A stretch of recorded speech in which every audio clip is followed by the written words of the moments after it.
The low hum of the hotel vent followed me the moment I opened the door and saw my wife in another man's arms. Still, I kept my hand steady on the frame, letting that cold draft roll over me instead of rage. As the hum deepened, it felt like the room itself was breathing for me, keeping me from breaking. While it filled my ears, I heard my own thoughts for the first time in years, clear, simple, honest. The same quiet current told me she'd left our marriage long before tonight. That's when I knew the vent wasn't the only thing releasing pressure, I was too. Before the story begins, tell me, where are you watching from? I hope your day's gentle and calm. Please like, subscribe, and let's start our story together. The rain had already started by the time Thomas Hale pulled into the driveway, the wipers smearing long arcs of gray across his windshield. He had left work early for the first time in months, a quiet excitement in his chest as the smell of warm takeout filled the truck cab. Rebecca loved the cedar-grilled salmon from the small restaurant near his office.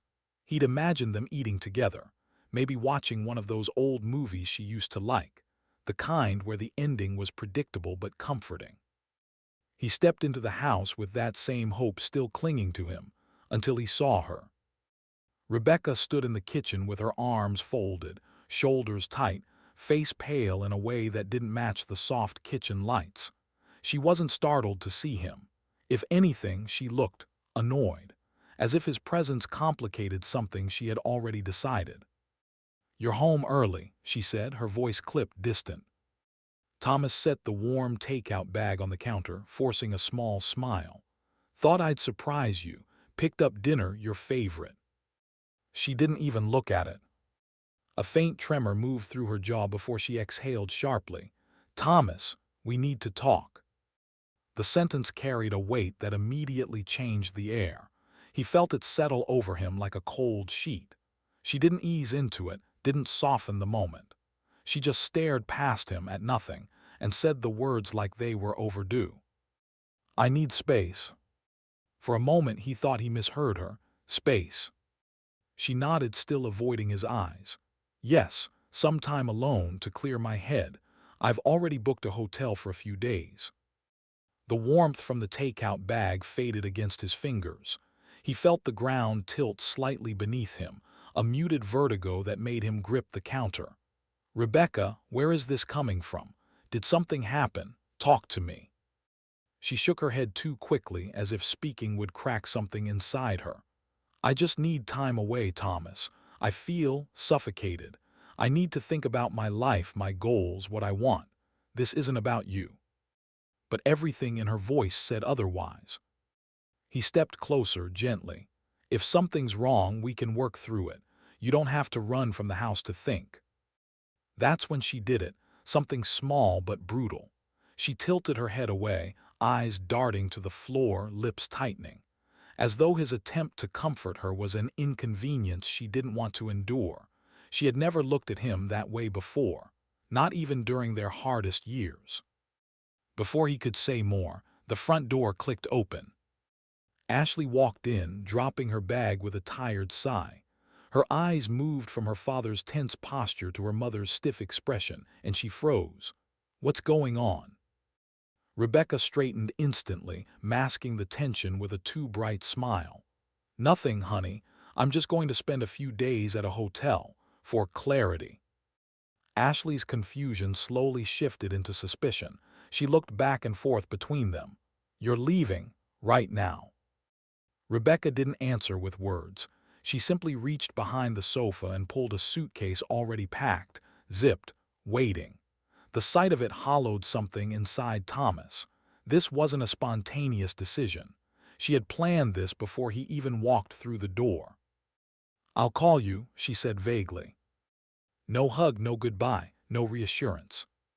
Just a quick exit, wheels of the suitcase clicking like a metronome of abandonment as she hurried out into the rain.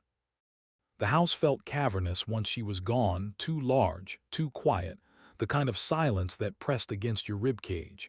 Ashley stared at the door for several seconds, then turned toward her father. "Dad, what is happening?" Thomas didn't answer. He couldn't, not yet. His voice felt trapped somewhere deep in his throat. Instead, he walked into the living room where the shared family tablet sat charging on the side table. Rebecca had taken her phone, but the tablet was synced to everything. He opened the calendar out of habit, searching for any clue, any scrap of truth. And then he saw it. A reservation confirmation from the upscale Ashwood Crest Hotel, dated for tonight. He tapped the email, expecting a single guest listing. It was. The details appeared slowly, almost tauntingly. Room for 2 guests.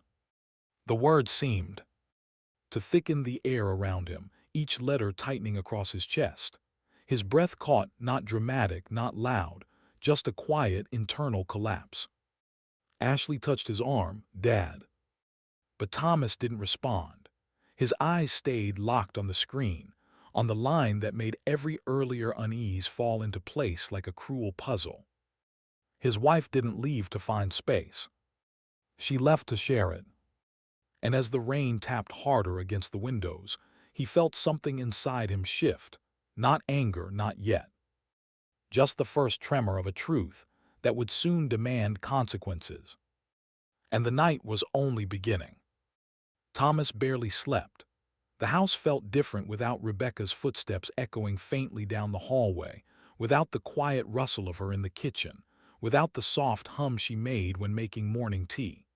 Instead, there was only the cold hum of the refrigerator and the muted throb behind his eyes, a heaviness he carried like a weight across his chest. By mid-morning, he found himself at the dining table with their joint laptop open, fingers hovering above the keyboard, unsure whether he wanted answers or feared them. But curiosity was what drove him. It was something harder, sharper, a need to verify what his heart already suspected. He opened their credit card account, expecting a few small charges from the hotel, room service maybe, parking, something logical. But the page loaded with a neat list of transactions that didn't belong to the life he thought he was living. 4 restaurant charges in the past 2 weeks, all at upscale places they hadn't visited together in years. 2 of the bills were nearly identical, entrees, cocktails, desserts, and the totals unmistakably reflected 2 people dining, not one. His stomach tightened. Nothing about the amount said someone clearing their head. They said celebration, indulgence, company. As he scrolled, his phone buzzed. A text. From Rebecca. A soft, cheerful tone that made his jaw clench. "Morning, honey, I hope you're okay. I'll check in later, try to relax today." Relax. The audacity of the word scraped against him like sandpaper. She was lying from a hotel room he was paying for, lying with the same ease she once reserved for affection. He stared at the message for a long moment, thumb hovering over the screen, but he didn't reply. Not yet. Not until he understood how deep this ran. A quiet knock interrupted the stillness. Mark stepped inside, rubbing the back of his neck, eyes scanning his father's face with a tension that suggested he already sensed something was wrong. "Dad, you look like you haven't slept." Thomas closed the laptop halfway. "Just a long night." Mark hesitated before sitting across from him. "I don't know how to say this without it sounding strange, but have you noticed Mom acting different lately?" Thomas felt the question land like a stone, unexpected, heavy, clarifying. Different how? Mark leaned forward, elbows on the table. "I don't know, dressing up more, leaving earlier for work, getting home later, taking calls in the car instead of in the house." He paused. "I asked her about it 2 weeks ago. She brushed it off, but something's been off." The room seemed to shrink around them. So it wasn't just Thomas. Even their son had sensed the slow drift, the concealed shifting of a woman preparing to step into another world. Thomas swallowed thickly. "Your mother says she needed space." Mark's eyes sharpened. Space for what? Thomas didn't answer. Not directly. But Mark's expression hardened anyway, like a puzzle piece had just been forced into place. After his son left, the silence felt even heavier than before. The pieces were lining up too neatly, too intentionally. This wasn't impulsive.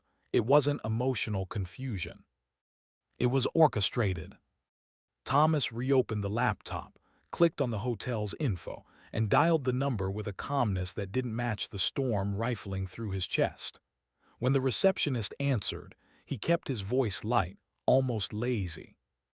"Hi, this is Thomas Hale. My wife checked in last night, and I just want to confirm everything is in order. She mentioned the reservation might have had a mix-up." There was a brief tapping of keys on the other end. Then a cheerful, oblivious voice floated through the speaker. "Oh yes, Mr. Hale, everything looks perfect.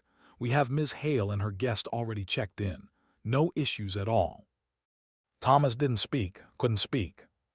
The words hit him with a blunt, heavy force. Simple, casual, devastating. "Her guest," he repeated softly. "Yes, sir," another tap of keys. "They arrived last night just before 8. Lovely couple, very polite." Lovely couple. The phrase hollowed him from the inside out.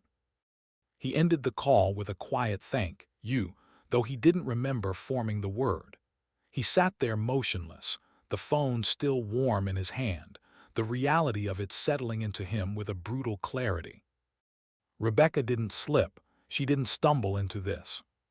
She didn't even try to cover her tracks. And somehow that made the betrayal worse, not because she was careless, but because her carelessness meant she believed he would never look, never question, never see. As though he were already fading from her life, irrelevant, invisible. He exhaled slowly, a breath that felt like it dragged splinters from his chest. The kind of breath a man takes when a part of him finally stops pretending. Rebecca had asked for space. What she didn't know, what she couldn't know, was that the moment she walked out that door, she gave him something too. Permission to start seeing the truth. And now that he had, he wouldn't unsee it. Not ever again. The next step was no longer about emotions. It was about evidence. And Thomas was done being blind. Thomas hadn't planned to drive to the hotel. He told himself he only needed time to think, to process the truth inching its way into him like a slow poison. But 20 minutes after hanging up the phone, he found himself gripping the steering wheel, the road blurring under streetlights as his truck moved almost on instinct. The Ashwood Crest Hotel sat on a quiet hill overlooking the city, a place meant for anniversaries, retreats, moments of luxury. Seeing its glowing glass facade rise through the drizzle made something in his chest twist painfully. He parked across the street, angled just behind a row of trimmed hedges where he had a clear view of the entrance. The rain had softened into a mist, coating the windshield in a film that made everything appear distant, dreamlike. But nothing about this felt like a dream. This was the kind of moment that split a life into before and after. His eyes stayed fixed on the revolving doors, searching for the shape he knew better than his own reflection. The minutes dragged. Each car that pulled up made his breath tighten.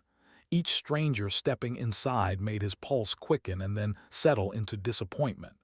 He told himself he should leave, that nothing he saw tonight could make the truth any easier. Then, just after the clock on his dashboard ticked to 8:42 p.m., Rebecca appeared. She stepped out of a rideshare car wearing a coat he didn't recognize, her hair done in a style she hadn't worn in years. Soft curls, loose and careful, the way she used to do it when they were newly married. And she was smiling, not politely, not dutifully. She was laughing. And then he saw why. A man rounded the corner of the car and moved beside her with practiced familiarity. Younger, confident, tall, neatly dressed, hair styled in a way that made him look like he stepped straight out of an ad. Evan Brooks. Thomas didn't know his name yet, but he recognized the type instantly, the polished charisma, the subtle arrogance. A man who enjoyed being seen, a man who enjoyed being wanted. Rebecca touched his arm lightly as they walked toward the lobby entrance. The gesture wasn't dramatic. It was the ease of it, the comfort, that gutted Thomas. He leaned forward, eyes unblinking as if distance might distort the truth. And then it happened. Evan placed his hand on the small of her back, a slow, familiar, possessive touch. And she didn't flinch, didn't step away, didn't even glance around to see if anyone might recognize her. She leaned into it. Thomas's breath stuttered. The sound caught in his throat, not a gasp, not anger, just a quiet, fractured exhale as something inside him went cold. Reality sharpened, every detail suddenly too clear. The gleam of the lobby lights on her hair, the playful tilt of her head, the way Evan opened the door for her as if he had done it 100 times. The woman he had built a life with walked through those doors with another man, as if she belonged beside him. Thomas reached slowly for his phone. His hand trembled not with rage but with devastating clarity. This wasn't suspicion anymore. This wasn't doubt. This was proof, living, breathing proof, walking casually through the entrance of a hotel he was paying for. He zoomed in, capturing the moment her smile widened, the moment Evan leaned closer, the moment they disappeared into the bright lobby. Each click of the camera shutter echoed inside the truck like a small verdict. He documented everything, her coat, her body language, the way they moved in sync. The evidence felt like armor, cold but necessary. A small part of him, the hurt, the betrayed, the husband, wanted to storm out of the truck, march across the street and demand answers, to look her in the eyes and ask her how many lies she had told before tonight, to ask who she had become. But the part of him that had endured a lifetime of responsibility, patience, and quiet strength spoke louder. Confrontation would end the story. Evidence would control it. His grip tightened on the steering wheel as he drew in a slow breath. He waited until they were fully out of sight before lowering the camera. The rain began again, just a faint tap against the windshield, but enough to blur the lobby lights into streaks. He didn't drive off in anger, he didn't slam the truck into gear. Instead, he shifted it gently, pulling away from the curb with a calmness that felt unnatural, almost eerie. He drove home through the wet streets like a man moving underwater, steady, slow, thoughts forming one heavy layer at a time. The betrayal no longer felt abstract. It had a face, a shape, a sequence of moments he had recorded with his own hands. When he pulled into the driveway, the house looked darker than before, as if the walls themselves knew what he had witnessed. He turned off the truck, sat in silence, and let the truth settle fully into place. If Rebecca could be so bold, so careless, what else had she been hiding? A single, devastating thought formed with chilling precision. He must gather evidence quietly. And this time he wouldn't look away. The next morning arrived gray and heavy, the kind of overcast that made the world feel muted, stripped of warmth. Thomas sat alone at the small table in his workshop, staring at the unopened laptop bag beside him. He didn't touch it. Instead, he focused on the plain cardboard box in front of him, small, anonymous, almost harmless looking. Inside sat the tool that would change everything. A discreet hidden camera disguised as a simple USB charger. Plug it in, and it looked like nothing more than an outlet accessory. But behind the plastic faceplate was a tiny lens, glass no larger than a pinhead, capable of recording hours of footage in perfect clarity. He turned it over in his hands, studying it the way a man studies something he wishes he didn't need. The weight of it felt symbolic, too light for the burden it represented. He had spent half the night researching, double-checking, questioning himself. Could he record? Was it legal? Would it hold up if this ever reached court? Paul, his attorney friend, had given him the final confirmation in a late-night call that felt more like a confession. If you are the one paying for the hotel room, Paul had said, you have the right to access the premises. You can install devices for your own security. As long as it's your money and your room, you're covered. Thomas had stared at the wall afterward, realizing the loophole wasn't just legal. It was personal. By paying for that hotel room, Rebecca had unknowingly handed him permission to see the truth she refused to speak. Now, holding the device between his fingers, he felt a slow burn rise in his chest. Not anger, not yet, but something harder. Something that kept him steady. He drove to the hotel just after noon, when the parking lot was busiest, and guests streamed in and out with luggage and coffee cups. The chaos made it easier to blend in. He parked 2 rows away from the entrance and waited with the engine off, watching the revolving doors spin slowly. He knew Rebecca wouldn't be in the room now. Their shared calendar had always shown her Monday meetings like clockwork. She had no idea he was using her routines against her. But entering the room wasn't the hard part. Getting access was. He waited another 15 minutes before a housekeeping cart appeared, pushed by a young woman moving from door to door. His pulse picked up. When she reached the hallway leading to Rebecca's room, he exhaled once, steady and controlled, then slipped out of the truck. His footsteps were calm, almost casual, as he walked up the path and into the hotel lobby. He passed guests chatting by the elevators, nodded politely at a concierge, and began moving down the hall behind the housekeeping staff, careful to keep pace without drawing attention. When she stopped at Rebecca's door and slid the master keycard in, the lock clicked open with a soft beep. This was it. He timed his approach perfectly. "Excuse me," he said lightly as he neared her. "Forgot my charger this morning. Mind if I grab it really quick? Room 418. The woman glanced at her list, shrugged, and stepped aside. "Sure, just make it quick." He entered the room before his heartbeat could betray him.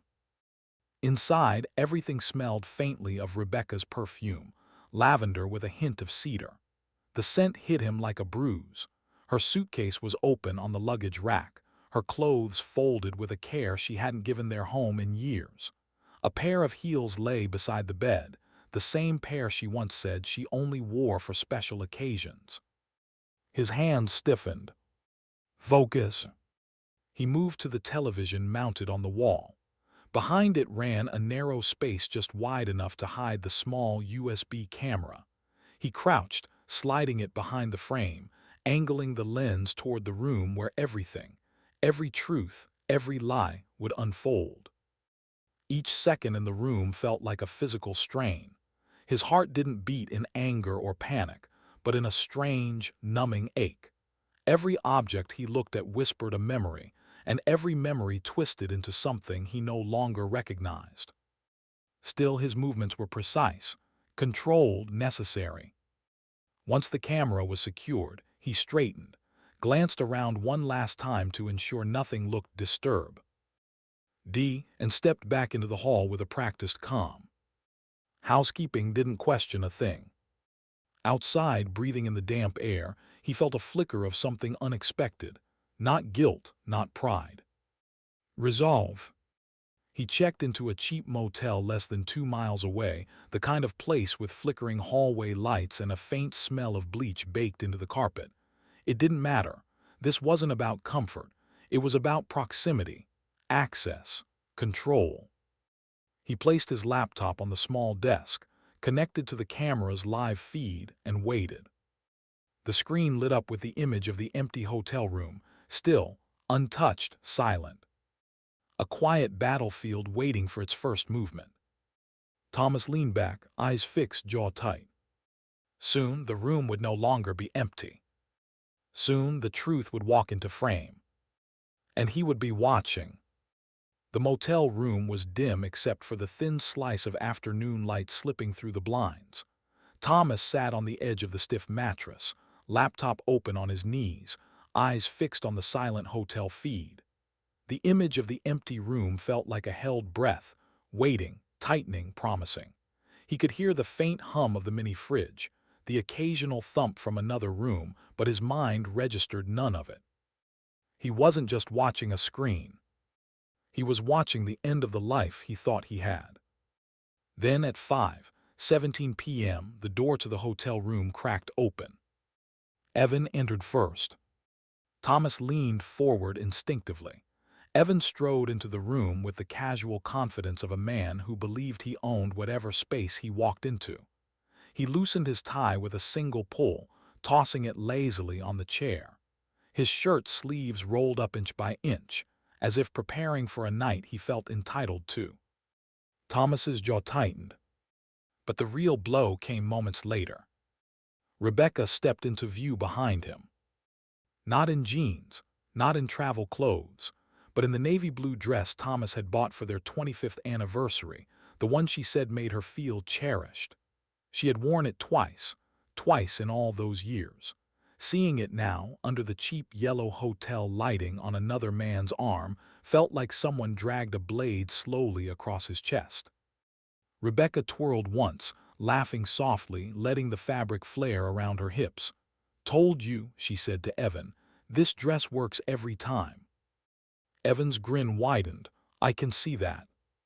Thomas felt his hand twitch on the edge of the laptop. His breath stuttered, the motel room suddenly too small, too cold.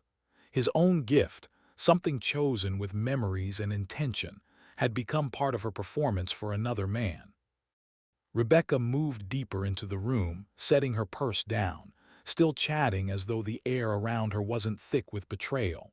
She kicked off her heels, stretching her legs, and then, like it was nothing, mocked the life she had built with Thomas.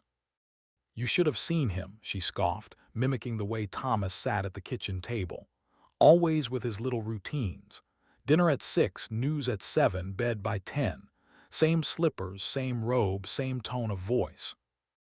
Evan laughed loudly. "He sounds like a grandpa." Rebecca grinned, unbothered, unashamed.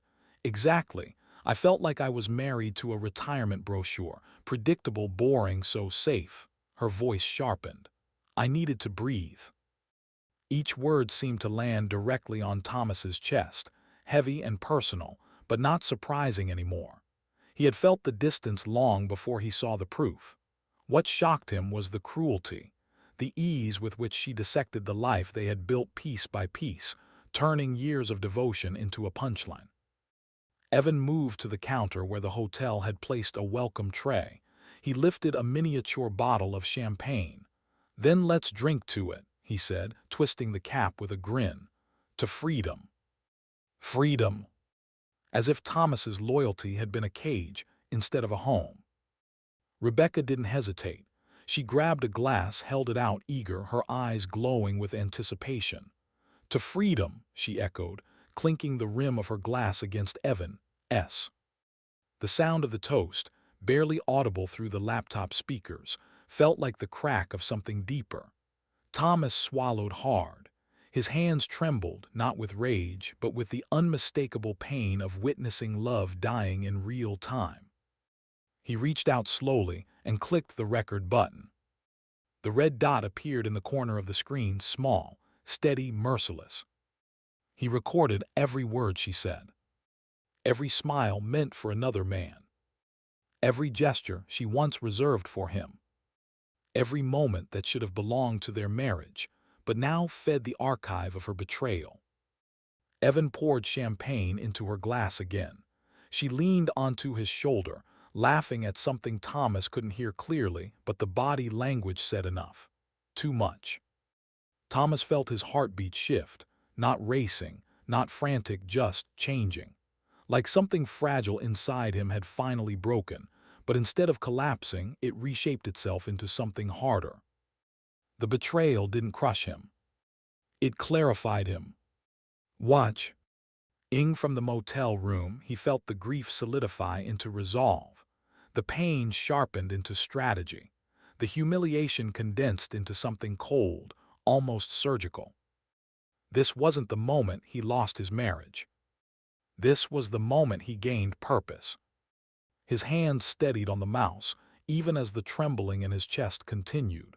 He zoomed in on their faces, making sure every detail was captured, every expression, every touch, every lie that now had a timestamp.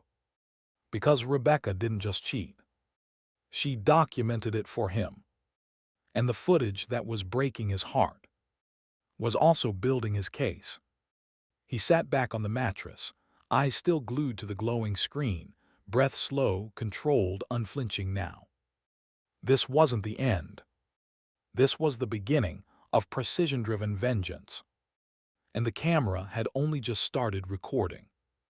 Dawn crept over the horizon in thin, pale streaks as Thomas drove home, the motel's neon sign shrinking in his rearview mirror until it vanished completely. The world outside the windshield looked washed out, muted, as though someone had drained the color from the sky while he wasn't looking. His eyes burned from a night spent unblinking in front of his laptop, watching the woman he once believed would grow old beside him and twine herself with another man. Numbness settled into him, not the frantic shock of discovery, not the sharp stab of betrayal, but a hollow, exhausted void. His hands rested loosely on the steering wheel, each movement automatic, as if his body were driving while his mind stayed behind in that motel room, staring at the glowing feed of the hotel suite. He didn't even turn on the radio. Silence felt more honest. By the time he pulled into the driveway, the first birds were beginning to call from the trees. Normally, the sound reminded him of mornings Rebecca brewed coffee and hummed while the sunlight touched the kitchen tiles. Today, it only reminded him that life continued even when a marriage didn't. He walked inside, placed his keys on the table with a soft clink, and stood there for a long moment. Just stood, letting the quiet house absorb the weight he carried. His phone buzzed on the counter. A text from Rebecca. "I might stay one more night. Please don't question me." The phrasing was almost comical in its audacity. She was begging him not to question her while her voice, her laughter, her betrayal were still replaying in his mind from the hidden camera feed. Thomas stared at the message, waiting for anger to ignite. But instead of fury, something else came: clarity. Clearer than he'd felt in months. The fog of confusion, doubt, and denial had burned away with the rising sun. Now he simply saw her for who she had chosen to become. He didn't respond. He didn't need to. Her lies no longer required his participation. He placed the phone face down on the counter and went to shower, letting hot water hit his shoulders until the ache in his chest softened into something he could breathe through. Hours passed. He neither slept nor ate, only moved through the house in slow, deliberate steps, grounding himself in the familiar weight of the walls around him. He wasn't grieving a wife anymore. He was evaluating an adversary. Late afternoon sunlight filtered through the living room blinds when he heard the front door open. Ashley stepped inside, her work badge still clipped to her scrubs. She took one look at her father and froze. Something in his posture, too rigid, too quiet, sent an immediate shiver through her. "Dad, what happened?" He tried to speak evenly. He tried to swallow the truth back down. But her voice carried the kind of concern only a daughter could offer, gentle, unfiltered, piercing right through the armor he had tried to put on. "Sit down," he whispered. And the way he said it told her everything. This wasn't a small problem. This wasn't fixable with comforting words and a warm meal. Something had shattered. Ashley sat beside him on the couch. Her eyes flickered over his face, tired, pale, lined with something far heavier than simple exhaustion. "Dad, please tell me." For a long time, the only sound between them was the ticking of the clock. Thomas breathed out slowly, forcing the truth up through the ache tightening his throat. "Your mother isn't alone at that hotel." Ashley blinked once, then twice. Confusion cracked into disbelief. "What do you mean?" she said. "She said she needed space." He nodded faintly. "She did, but not from us, from the truth." When he told her everything, what he saw, what he recorded, what she said about him, Ashley's face crumpled. Her breath hitched, and a soft, broken sound escaped her, the kind she used to make as a child when scraped knees stung more from fear than pain. She covered her mouth, eyes filling with tears. How could she do that to you, to us? Thomas pulled her into a quiet embrace, though the gesture felt almost surreal. He was comforting his daughter while his own heart still smoldered from the night's collapse. Ashley gripped his shirt, shoulders shaking as raw grief poured out of her. But when she finally pulled back, wiping her eyes, something different flickered there, not just sadness. Resolve. "What are we going to do?" she whispered. Thomas looked at her, the exhaustion still heavy in his bones, but beneath it, purpose. A quiet, steady determination born from betrayal that had moved past pain and into strategy. "We're not confronting her yet," he said softly. Ashley nodded slowly, "because she'll lie." "She will," he agreed, "and because this isn't a confrontation anymore." He closed his eyes briefly, letting the clarity sharpen. "It's preparation." Ashley watched him with a mixture of heartbreak and fierce loyalty, sensing the shift in him, the transformation from wounded husband to calculating strategist. Thomas stood, exhaled, and looked toward the darkened hallway as if he could already see the trap forming in the distance. "I'm not done watching," he said quietly. His voice didn't shake. It didn't need to. Because the ashes of betrayal were already forming the blueprint for what came next. By the next morning, the numbness had settled into something sharper. Thomas woke before his alarm, the house still wrapped in dawn shadows, and went straight to the dining table. He didn't make coffee. He didn't turn on lights. He simply sat, opened his laptop, and pulled up the folder where he kept all their financial paperwork, a routine he'd done 100 times over the years. But today, he wasn't budget checking. He was hunting. The joint bank account loaded slowly, each transaction list stretching in a neat vertical line across the screen. At first glance, nothing seemed unusual. Grocery stores, gas stations, pharmacy purchases, the ordinary pulse of a household. But then, tucked between the routine items, he saw them. Withdrawals. Small ones. $30 here. 50 there. 80 at a time. Just subtle enough to be dismissed as spontaneous spending. But there were dozens of them. And taken together, they formed a pattern, one Rebecca never expected him to look closely enough to see. The dates lined up with her late work nights, the ones where she came home smelling faintly of perfume she didn't wear around the house anymore. The withdrawals clustered around weekends. She claimed she was running errands for the family. And the hotels, 2 of them besides Ashwood Crest, appeared on the statements with carefully timed gaps. She wasn't sloppy. She was confident he would never question her.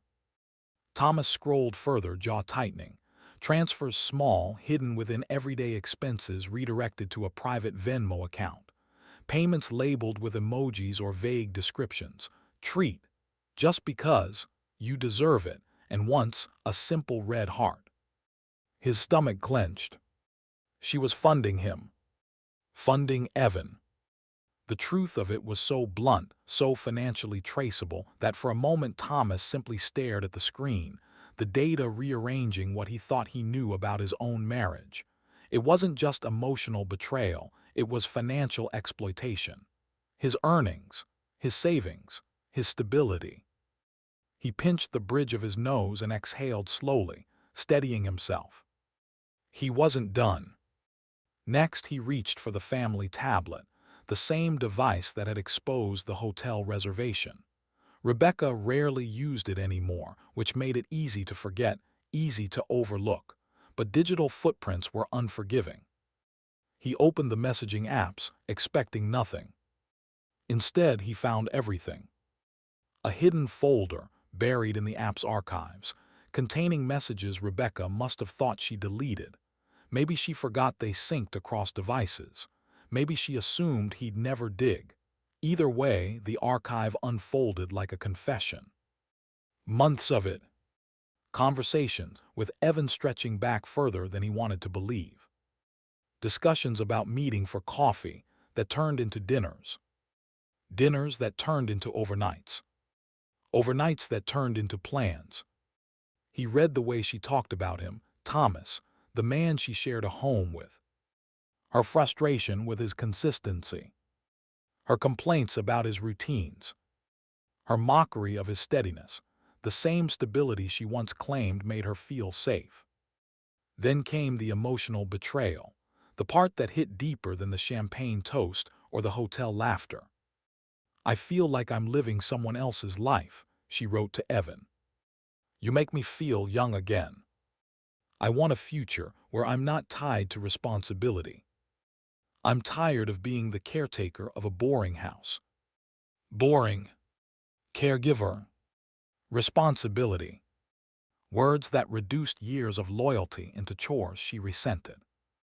Thomas closed the tablet slowly, feeling the air shift in the room, heavier, colder, more honest. This wasn't temporary confusion. This was deliberate desertion.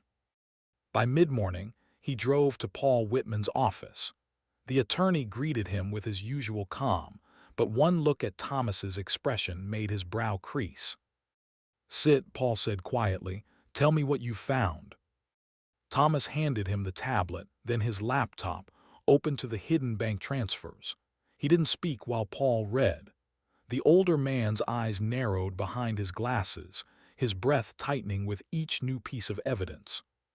When he finally leaned back, he exhaled, slow, controlled, but unmistakably stunned. "This," Paul said, tapping the screen with 2 fingers, "is not just adultery. This is premeditated misconduct, financial betrayal, intent to harm your marital estate." He looked directly at Thomas. "This is leverage, strong leverage." Thomas's fingers curled into his palms. "So what do I do?" Paul folded his hands. "You don't confront her, you don't warn her, you collect everything. Messages, transfers, videos, dates, receipts. When it's time to strike, she cannot be allowed space to twist the narrative." A quiet came over Thomas, not peaceful but clean, like a storm clearing the sky. Paul added, "She thinks she's ahead, she is." Thomas nodded slowly. Confrontation wasn't the plan anymore. Confrontation would give her a chance to lie, to manipulate, to pivot. Cornering her, that was different. Cornering her was strategic. Controlled. Unavoidable. When Thomas stepped out of the office and into the crisp afternoon air, the weight on his chest didn't vanish. But it did reorganize itself. Into purpose. Into direction. Into clarity. He didn't need her truth. He already had it. And now, quietly, methodically, he would use it. Thomas heard the garage door open before he saw her. The motorized hum cut through the stillness of the late afternoon, a sound that had once meant comfort, routine, normalcy. Now it felt like the tightening of a noose, slow, inevitable, deliberate. He stood in the kitchen, hands resting on the counter, breathing evenly as footsteps approached. Rebecca entered with a soft hum under her breath, swaying slightly as though she just returned from a spa retreat instead of a hotel room where she dismantled her marriage piece by piece. Her hair was freshly washed, curled at the ends. Her skin glowed with makeup she didn't wear at home anymore. A light floral scent followed her, one he recognized from the hotel bathroom amenities. "Hi, honey," she chirped, setting her purse on the table. "I feel so much better. I really needed those few days." Thomas lifted his eyes with a measured, polite smile, not warm, not cold, just unreadable enough to keep her comfortable. "That's good," he said softly. His voice carried the exact amount of calm she expected from the man she believed she still controlled.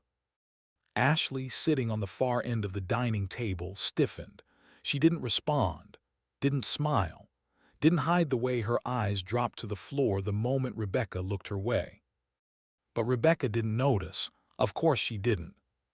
She walked further into the room with a charismatic lightness, the kind she used to reserve for social gatherings, confident, airy, pretending everything was normal. "I just needed clarity," she said with a sigh. "And I got it.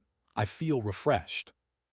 Ashley bit the inside of her cheek, holding back the wave of disgust rising in her throat. Her mother's breezy tone felt like an insult layered on top of betrayal. She pushed her chair back abruptly, the legs scraping the floor.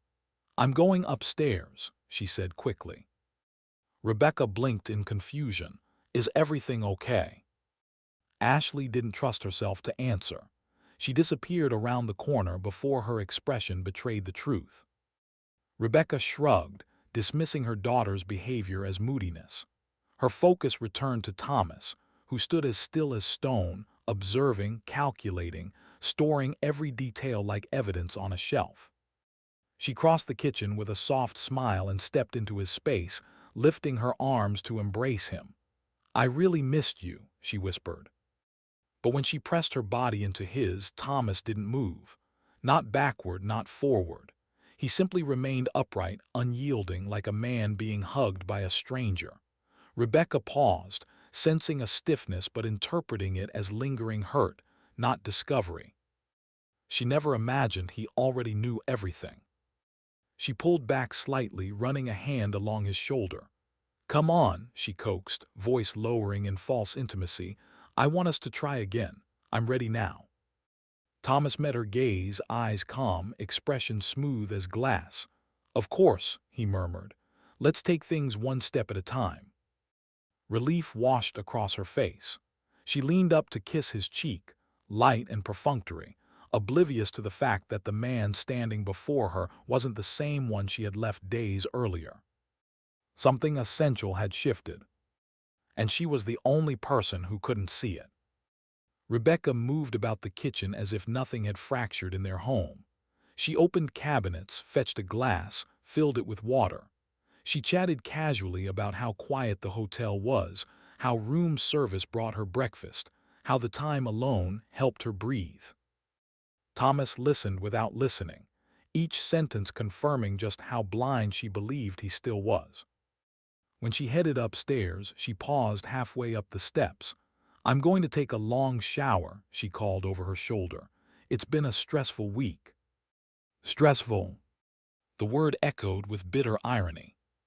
Thomas watched her climb the remaining stairs, watched the shadow of her body disappear into the hallway, listened to the bathroom door close, and the water begin running. He stood there alone in the living room, the house wrapped in a deceptive calm. She was washing her hair, washing her skin, washing away the scent of a man she believed he'd never know existed. But upstairs, the woman humming behind the bathroom door had no idea her husband had already seen her wrapped in Evan's arms. She had no idea he had watched her toast to freedom, or heard her mock his routines, his age, the quiet life he tried to give her. She had no idea the camera captured every word. Thomas stepped toward the stairs slowly, his face finally, fully shifting, not into anger but into something far more controlled.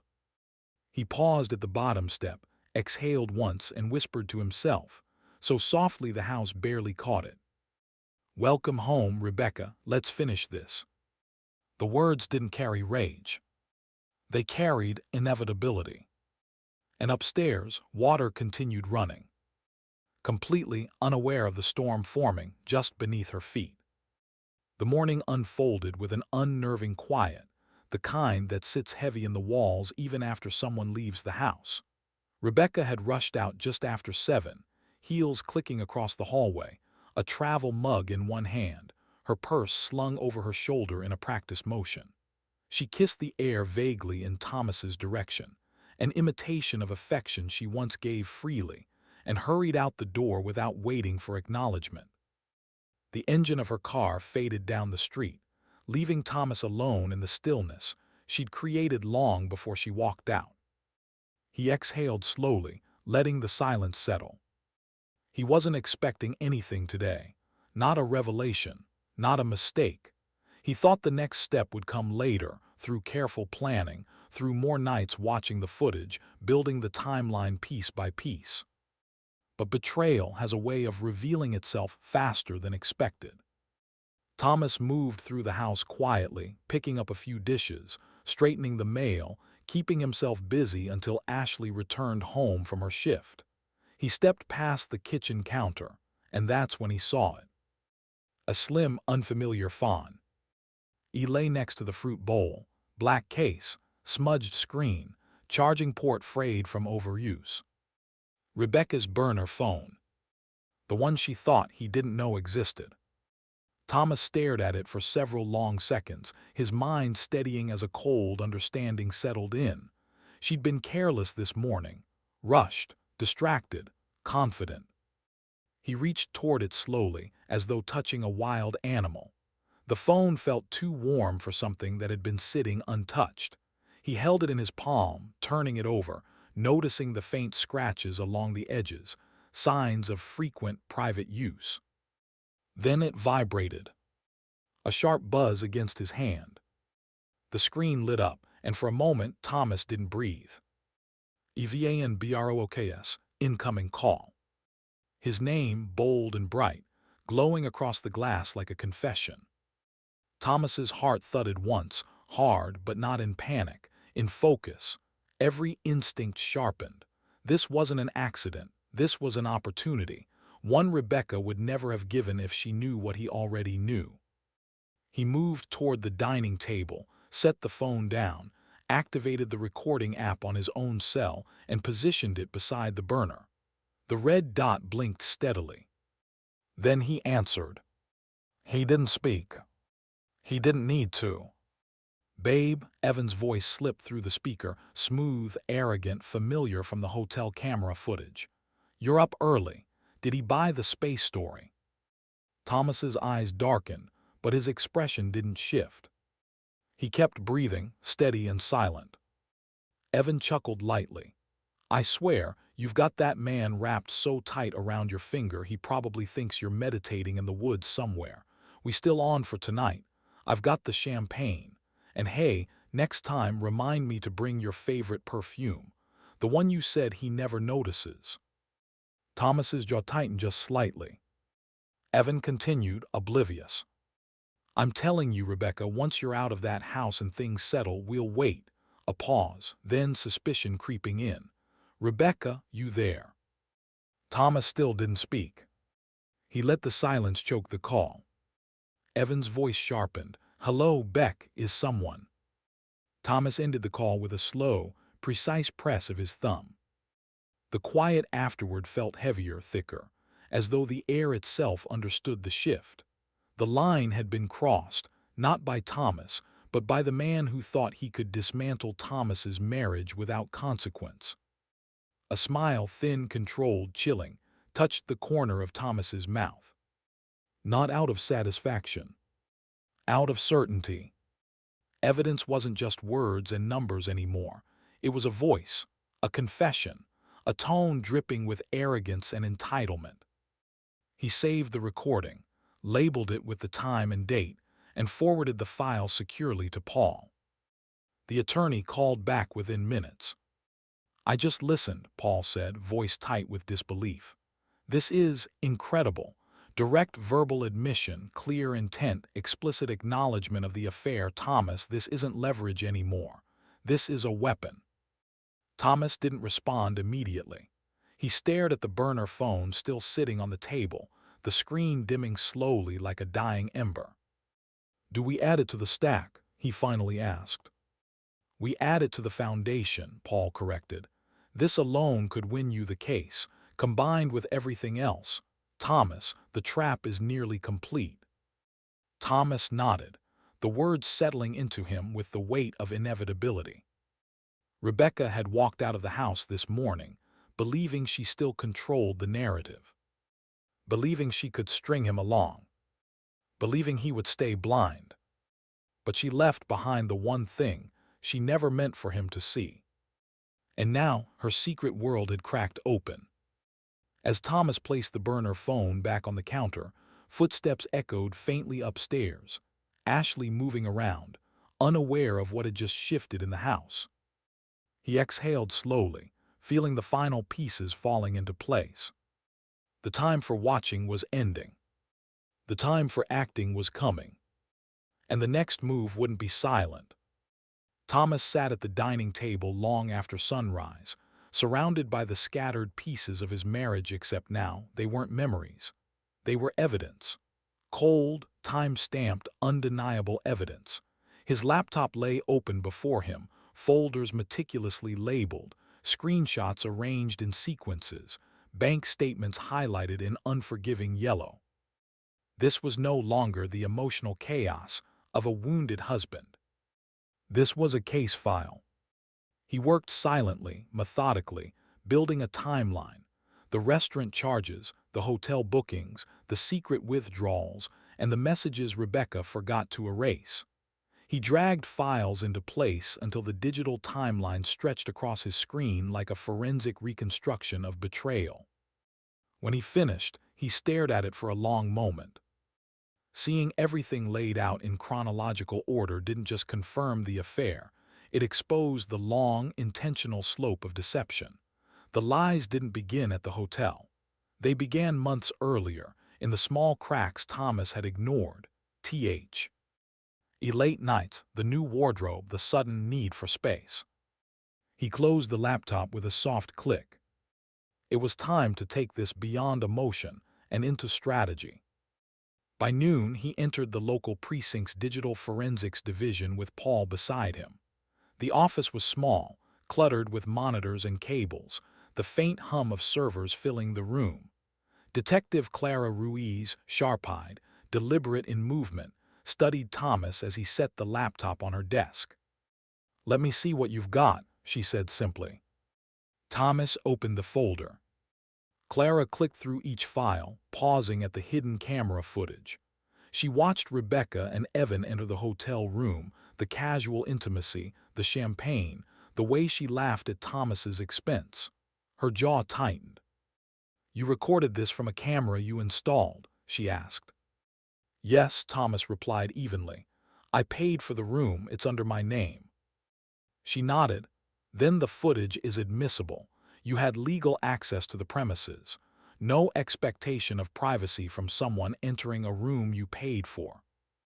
Thomas felt the tension in his shoulders loosen, not relief but validation. The truth wasn't just morally clear, it was legally grounded. Clara continued scrolling. "What else?" Paul stepped forward and opened the banking folder.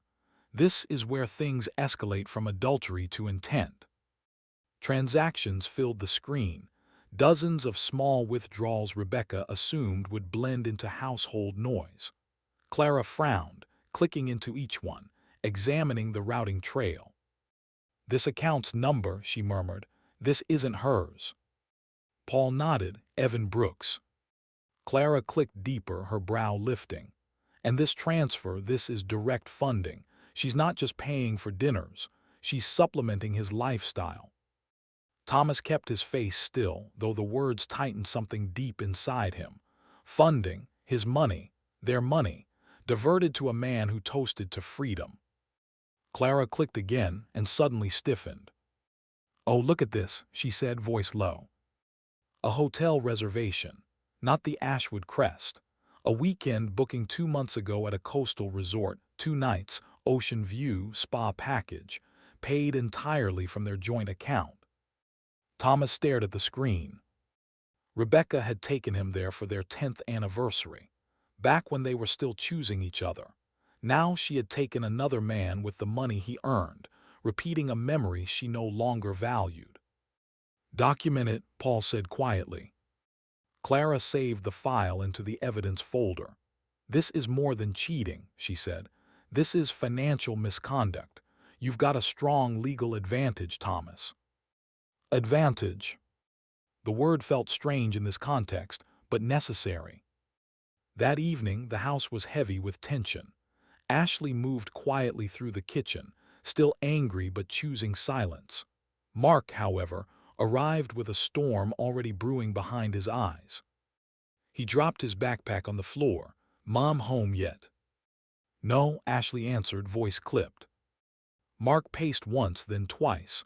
"I've been watching her for weeks. Something's wrong. She's lying about everything." He turned sharply toward Thomas. "Dad, have you noticed anything?"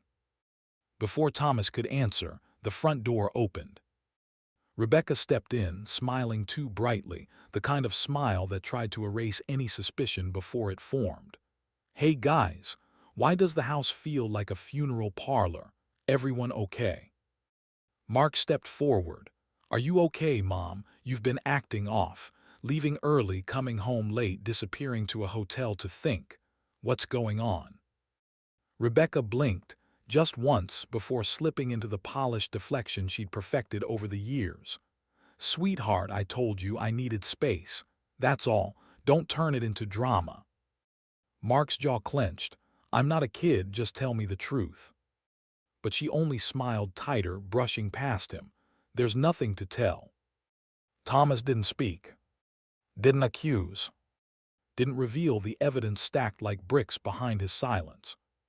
He simply watched her, his expression unreadable, every detail of her behavior being mentally filed alongside the bank transfers and hotel footage. Rebecca thought she was walking through her home, unchallenged. But Thomas was no longer reacting emotionally. He was calculating. And with Clara's confirmation and the financial records laid bare, the betrayal had evolved. It was no longer personal. It was prosecutable. And the walls around Rebecca's lies were beginning to close in. The next morning carried a chill that seeped into the walls of the Hale house, the kind of cold that hinted at something coming, not weather, but consequence. Thomas sat at the end of Paul Whitman's long wooden conference table, hands clasped, posture steady. He looked less like a broken husband now and more like a man preparing for a long-awaited verdict. Paul slid a thick folder across the table. "These," he said, tapping the top page, "are the divorce papers, drafted exactly to reflect what she's done. With the evidence you have, she walks away with nothing." Nothing. The word was not vindictive, it was factual. It was the legal echo of Rebecca's own choices. Thomas opened the folder. The document was clean, precise, each clause shaped by betrayal, each line a quiet consequence. Adultery, financial misconduct, intentional diversion of marital funds, abuse of trust, all meticulously documented. He breathed in slowly. "Are we sure it will hold?" Paul nodded. "Between the footage, the financial trail, and the burner phone call, this is the strongest paper trail I've ever seen in a domestic case. She built her own trap.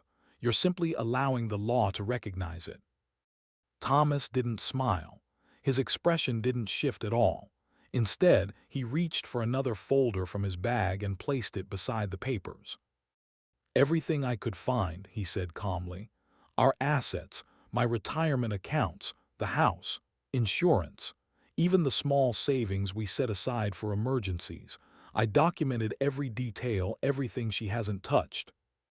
Paul skimmed through the documents, eyebrows rising. "You did all this last night?" Thomas nodded once. "I don't want her claiming ignorance or confusion later.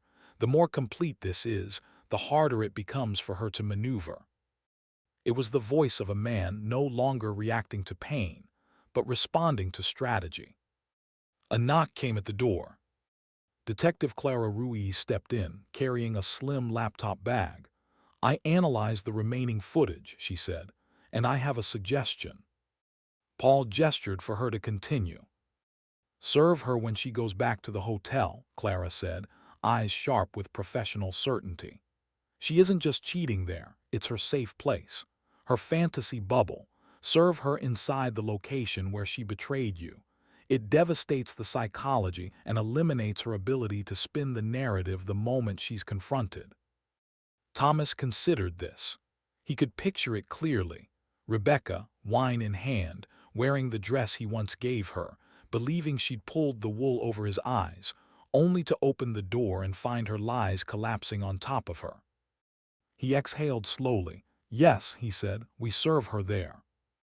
Clara nodded, placing a USB drive on the table. "Everything is backed up here, in case she tries to delete anything or manipulate the narrative." Paul added, "Once she's served, the financial accounts freeze. She can't touch another penny." The pieces were aligning. The strike was forming. Later that day, back at home, the tension in the air thickened when Rebecca attempted something she hadn't done in weeks. She tried to act innocent. Ashley was in the living room, arms folded, expression tight with hurt. Rebecca walked in, adopting a soft, motherly tone, as if sprinkling affection could erase damage. "Sweetheart," she said lightly, "why are you avoiding me? You've been so cold lately." Ashley didn't even look up. "Mom, please, I don't have the energy for your act today." Rebecca blinked. "Act? I've been trying so hard to." "No," Ashley's voice cracked but stayed firm. "You've been lying to Dad, to us, and you still think you can smile your way out of it." Rebecca's face tightened, but she kept the facade. "You're misunderstanding. I just needed some time to think." Ashley shook her head. "Stop, I'm not 12, I see you." Rebecca's eyes flickered, first irritation, then defensiveness. But she said nothing. She never noticed Thomas standing in the hallway, watching, observing with a quiet clarity that no longer held grief. Just resolve. Rebecca turned toward him as if hoping for rescue. "Thomas, can we talk? I feel like the tension is getting out of hand." He met her eyes steadily. "There's nothing to talk about right now." The calmness in his voice unsettled her. She hesitated, then retreated upstairs. Ashley whispered, "Dad, what's next?" Thomas looked toward the closed door at the top of the stairs, the door to the woman who had underestimated him for far too long. "Timing," he said softly, "and precision." That evening, Thomas returned to Paul's office to finalize the plan. Paul laid out the sequence of events: service protocol, asset freeze, legal protections, evidence authentication, and the controlled rollout of filings. Paul tapped the final document. "This strategy," he said, "is airtight, devastating but fully justified. She won't see it coming." Thomas studied the papers, the culmination of weeks of betrayal distilled into legal clarity. He lifted the pen. His hand didn't shake. He signed, line after line, name after name, ending one life, beginning another. When he finished, he placed the pen down with quiet finality. Paul exhaled, "It's done." Thomas stood, shoulders squared, the weight of the signature settling into him like armor. "No," he said calmly, "the strike is what comes next." And Rebecca had no idea the ground beneath her feet was already cracking. Rebecca waited until late afternoon to begin her performance. Thomas was in the kitchen wiping down the counter when she approached, steps light, almost rehearsed. She paused in the doorway, adopting the same soft expression she had used the first time she'd claimed she needed space. But now there was something else behind her eyes: confidence, arrogance, the belief that she had regained control of the narrative. "Thomas," she began gently, "I've been thinking. I might need a little more time to myself, just a few days to clear my head again." She delivered it with the same tone someone might use when requesting a small favor, not realizing she was stepping straight into the trap she believed she was orchestrating. Thomas turned toward her, face composed, voice steady. He didn't confront her. He didn't question her. He didn't even pretend confusion. Instead, he nodded, "Take all the time you need." He said it evenly, no hesitation, no visible reaction, a line meant to disarm, not reassure. Rebecca blinked, surprised.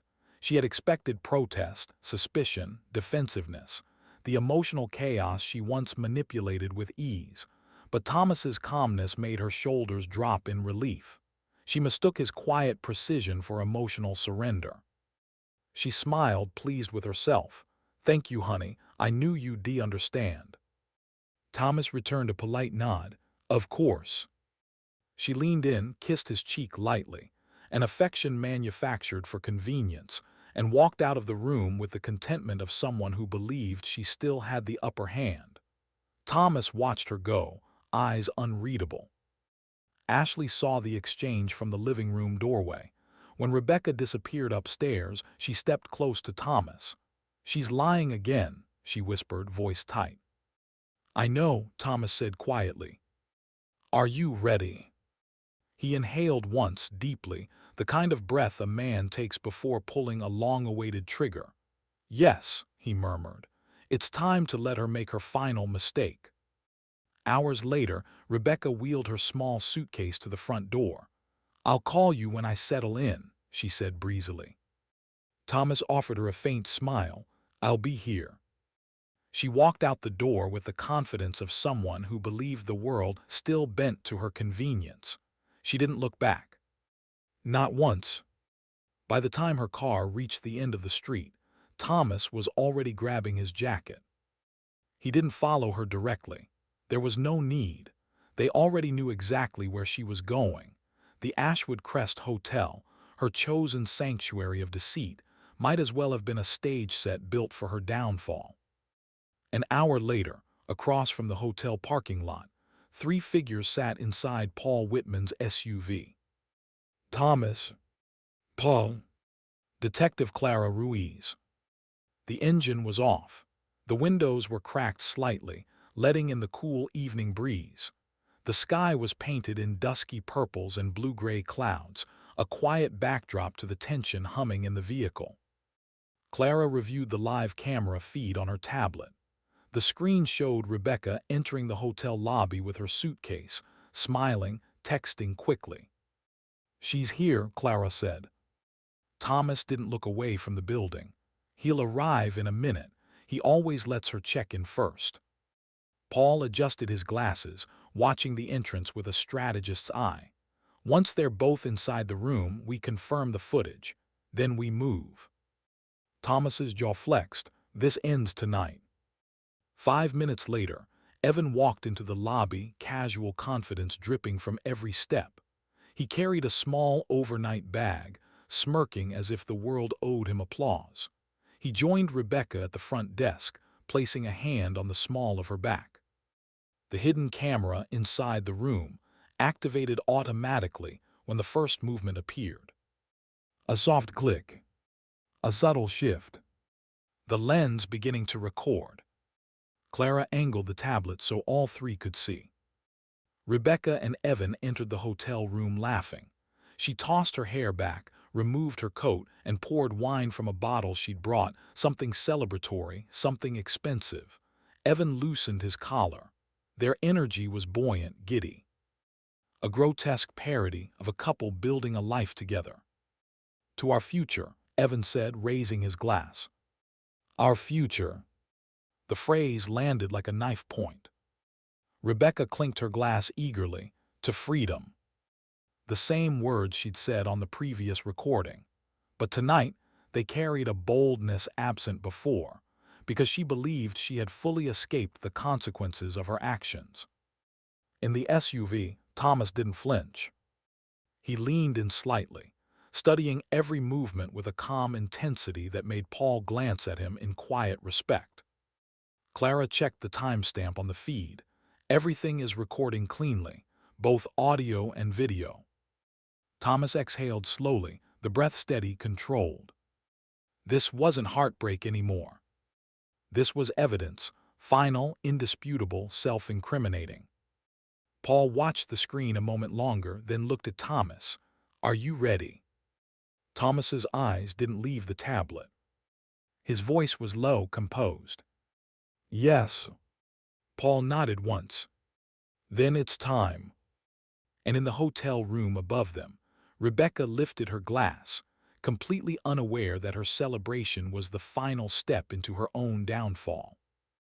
The hidden camera caught it first, the slight shake of Rebecca's wine glass as she poured a second round, her laughter echoing off the hotel's polished walls.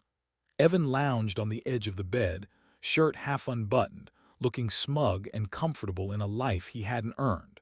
They looked like 2 people celebrating a victory. They had no idea the celebration was about to become an execution. Upstairs, the ambience was warm. In the hallway outside, it was deathly quiet. Then, a firm knock. 3 sharp, authoritative raps that cut through the room like a blade. Rebecca froze mid-pour. "Were you expecting room service?" she asked with a light, tipsy smile. Evan shook his head, suddenly alert. The knock came again, louder this time. Rebecca set the bottle down and smoothed her dress, completely unaware of what waited on the other side. She had opened countless doors in her life. She had never opened one that carried the end of it. With a practiced smile, she unlocked the door.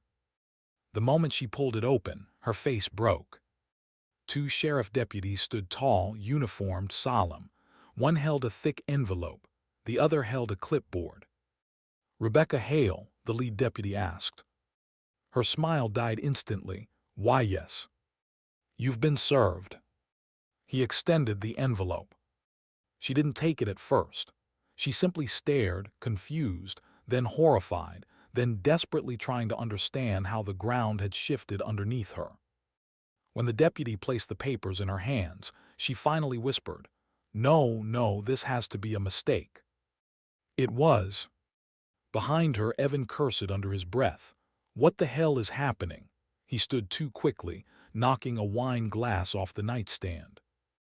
Rebecca backed into the room, envelope trembling in her grip. I don't know. Thomas wouldn't, he wouldn't." But her voice collapsed before she could finish the sentence. Even she didn't believe her own denial. Evan stepped toward her. "Let me see." But the deputy blocked him with a raised palm. "Sir, stay where you are." Evan startled. "Whoa, relax, I didn't do anything." Rebecca tore open the envelope, fumbling through the thick stack of documents. At first, she skimmed. Then she slowed.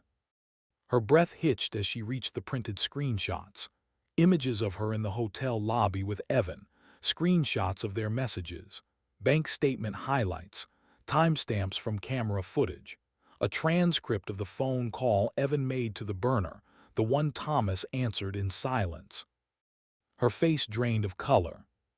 Where did he get all of this?" she whispered, voice cracking. The deputy didn't answer. He didn't need to. Evan stepped back when he saw his own name in bold at the top of a legal notice. His eyes widened in panic. "Hold on, what is this?" The second deputy handed him a smaller envelope. "This is a restraining order filed against you by Mr. Thomas Hale, effective immediately, and a preliminary notice regarding potential fraud involvement pending further investigation." Evan's bravado evaporated. "Fraud? This is ridiculous." But he was already backing toward the bathroom, grabbing his jacket as if it might shield him. "I need a lawyer," he muttered, slipping inside and slamming the door. The lock clicked fast and frantic. Rebecca didn't even look at him. Her eyes stayed glued to the evidence in her hands, evidence she had created, nurtured, and hidden so poorly that it now formed its own coffin. They can't do this," she stammered. "I just needed space. This wasn't supposed to be." Her voice wavered, desperation growing. She looked toward the hallway as if Thomas might suddenly appear and undo everything with one forgiving gesture. But when the deputies stepped aside, she didn't see Thomas rushing to save her. She saw him standing at the far end of the hallway, calm, composed, unmovable. His expression was unreadable. Not angry. Not triumphant. Just final. Rebecca's entire body seemed to fold in on itself. She stepped toward him, the papers shaking in her hand. "Thomas, please don't do this. I can explain. I was confused, I was stupid, I never meant to." He didn't move. Didn't speak. Didn't soften. The silence between them was colder than anything she had ever felt. "Thomas," she pleaded again, voice breaking. "Please, I'm begging you, just listen." But he remained still. She reached out a trembling hand, one last attempt to pull him back into the life she had destroyed. He didn't take it. He didn't even look down at it. One of the deputies stepped forward gently. "Ma'am, we need you to acknowledge receipt of the documents." Rebecca turned, dazed, and scribbled a shaky signature. The reality landed with full force now. Thomas had not come to argue. He had not come to rescue her. He had not come to fight at all. He had come to end it. In the background, Evan Koo. LD heard in the bathroom, pacing, swearing, panicking at the legal implications his arrogance had brought upon him. Rebecca clutched the papers to her chest as if they were burning her skin. She looked at Thomas again, tears spilling freely. Please, please don't do this. But Thomas simply stepped aside, giving the deputies room to escort her back into the room as protocol required for serving. Rebecca realized, too late, that mercy was never on the table. And as the deputies finished their work, Clara stepped up beside Thomas, giving a firm nod. "It's done," she said quietly. Paul, standing behind them, exhaled. Now the next stage begins. Thomas's gaze remained locked on the hotel room door. The consequences had been delivered, and the fallout was only beginning. News in a small town travels faster than truth, faster than rumor, faster than anyone's ability to contain it. By the next morning, the quiet suburban streets of Maple Ridge buzzed with whispers, whispers that carried Thomas's name, Rebecca's name, and the word affair spoken in hushed, scandal-thirsty tones. At the grocery store, two women paused mid-conversation as Rebecca walked past the entrance. One lowered her sunglasses, the other bit her lip in a mix of pity and fascination. "That's her. Ma'am, the Hales, never thought well, you know." Rebecca kept her head down, sunglasses on, but the flush on her cheeks betrayed her. Even the cashier stiffened awkwardly when she placed items on the belt. She tried to ignore it, tried to breathe through it. But humiliation collects quickly. Like dust on a surface no one bothers to polish anymore. Across town, Evan Brooks vanished from view. His social media accounts were wiped clean. His car no longer parked outside his downtown condo. He stopped showing up at the gym, at the bar, at the parking space where he boasted about his connections. It was as if the world swallowed him overnight. When Rebecca texted him from her temporary rental, the messages showed delivered, then nothing. Hours later, still nothing. By nightfall, her messages turned frantic, still no response.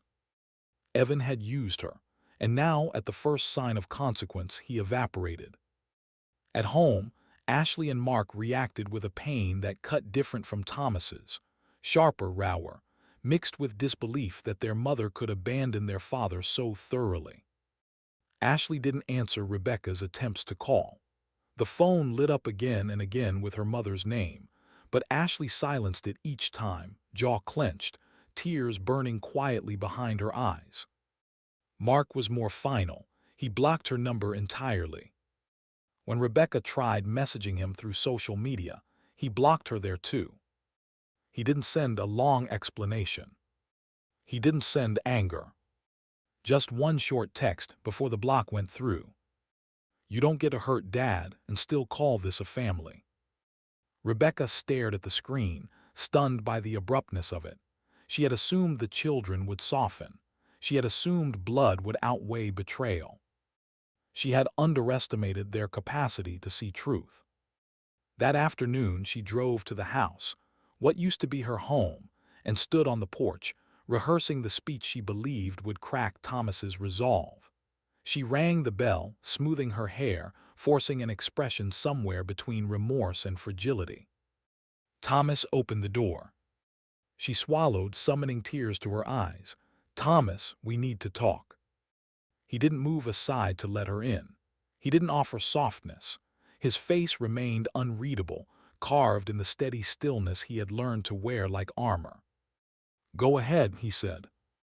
Rebecca stepped closer. "I made mistakes, I know that, but we have decades together. We have a life, children. Can't we just slow down and think before we throw everything away?" Her voice trembled strategically, crafted with the same skill she'd used for years to steer arguments, soften conflicts, bend Thomas toward forgiveness. But this time, something was different. He simply stared. No sympathy. No longing. Nothing she could mold. Rebecca reached for his hand. "Thomas, please." But he pulled his back with quiet finality. "I'm done being manipulated," he said. The words struck harder than raised voices ever could. They were calm, measured, certain. She tried again. I never meant to hurt you the way I did. I didn't think. That's the problem, he interrupted. You didn't think about anyone but yourself. His voice remained cold but not cruel, detached, like someone observing the ruins from a safe distance. Rebecca's composure cracked. So that's it, you won't even try. There's nothing left to try. The door between them felt like a closing chapter. She stepped back, tears finally real, blurring the quiet street behind her. I don't deserve to lose everything. Thomas's jaw tightened. You deserve exactly what you built. Inside, Ashley watched from the hallway, eyes red but resolute. Rebecca looked at her daughter, silently begging. Ashley turned away. That was the final blow, losing the child who had always tried to understand her. Rebecca wiped her cheeks, shoulders trembling. Please, Thomas, please. But he had already closed the door. Not slammed closed, controlled final. Later that week, Paul met with Thomas at the house, reviewing the last remaining financial filings. She's trying to negotiate, Paul said, scanning an email on his tablet. She wants access to joint savings, partial claim on the house, and temporary support. Thomas didn't even look up. Deny everything. Paul nodded, satisfied. The law is entirely on your side. She will walk away with only what she brought into the marriage, which is almost nothing. Thomas didn't smile. He simply breathed, steady and calm, the weight lifting not through vengeance but through resolution. Rebecca moved out days later. Not quietly, not gracefully, but defeated. She loaded her belongings into the trunk of a borrowed car, glancing back at the house with a mixture of longing and regret, as if the walls might forgive her even if the people inside never would. As she pulled away, the street empty behind her, a quiet certainty settled over Thomas. Not triumph, not relief, just the simple truth. This wasn't the end of the fallout, only the public beginning. Rebecca hadn't heard from Evan in over a week, not since the deputies served him with the restraining order and preliminary fraud notice. She had assumed he would resurface eventually, maybe with apologies, excuses, even promises. But the silence stretched on mercilessly, growing heavier each day until it became unbearable. Then finally her phone buzzed. Evan Brooks, we need to talk now. Her breath caught. She fumbled to open the message. Another one followed immediately. You made a mess, fix it, I need cash. Not are you okay? Not I'm sorry. Just a demand, sharp, selfish, impatient. Rebecca replied instantly. I can bring some, let's meet. Evan sent an address. Ashwood Crest Hotel. The same place everything had unraveled. Desperation eclipsed her humiliation. She grabbed her keys with trembling hands, barely noticing she hadn't changed out of the wrinkled sweater she'd been wearing for 2 days. Her hair was pulled into a careless knot, dark circles bruising her eyes. The confident, laughing woman who once walked into the hotel with Evan was gone. She drove fast, gripping the wheel, rehearsing what she'd say. She imagined him softening, reaching for her hand, reassuring her that this was just a rough patch. She needed that fantasy more than she cared to admit.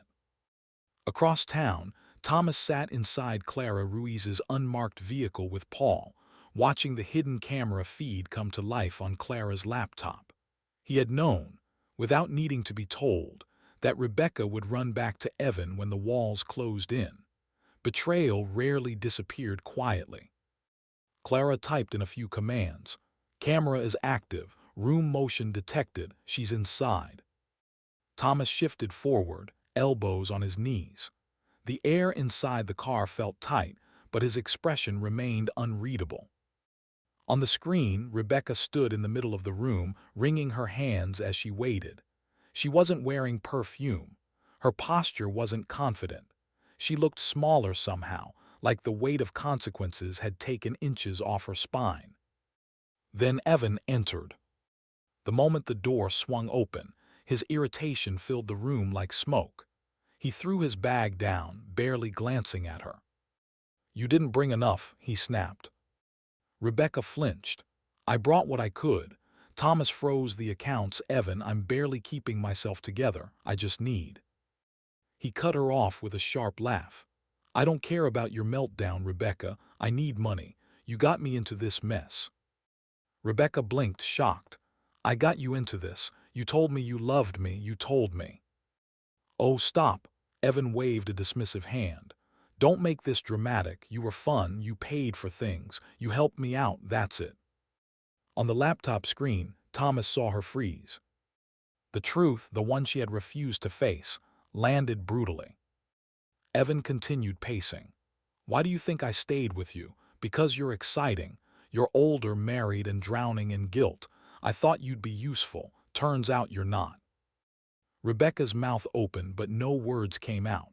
She stepped backward as though physically struck. "Evan, please, I don't have anyone else left." He scoffed. "Not my problem." On the screen, Rebecca reached for him, instinctively, desperately, but he pulled away as if her touch burned. "Just leave," he said coldly, "before you make things worse." Rebecca's shoulders collapsed. She covered her mouth with her hands, sinking onto the edge of the bed. Her sobs cracked through the room, ragged, broken, stripped of ego. This wasn't guilt or remorse. This was abandonment. The second and final one. In the SUV, Thomas watched in silence. He felt something shift inside him, not joy, not revenge, but a faint throb of sympathy for the woman he once loved. Not enough to forgive, not enough to feel warmth, just enough to feel the tragedy of it. Clara glanced at him, reading his face carefully. "You okay?" Thomas nodded once. "I'm not angry anymore." And he was. The sight of Evan walking away, tossing a final insult over his shoulder, made Thomas understand something clearly. Rebecca had destroyed her marriage for a man who never cared whether she existed beyond what she could give him. Clara zoomed in on Evan's movements. "This confirms exploitation. He used her financially, emotionally, and knowingly pushed her into misconduct." She saved the footage into the evidence folder. "This is the last piece we needed." Paul exhaled slowly, a strategist satisfied. Once this goes to the judge, Evan will have bigger problems than guilt. And Rebecca, well, this makes her claims of confusion impossible to defend. On the feed, Evan slammed the door behind him, leaving Rebecca alone. She folded forward, face in her hands, shoulders shaking uncontrollably. She looked like someone watching her entire life collapse in a single moment. Thomas's expression softened, but only slightly. "I never wanted this for her," he said quietly, "but she chose it." He didn't turn off the screen. He didn't look away. He let the final truth settle like dust in a room finally aired out. The man Rebecca destroyed her marriage for had only ever used her. And now she knew it. The next move would be Thomas's, and she had no shield left.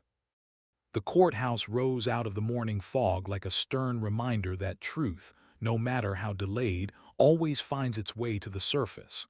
Thomas walked up the stone steps with Paul at his side, the crisp air brushing against his suit jacket. He wasn't nervous. Not anymore. Today wasn't a battle.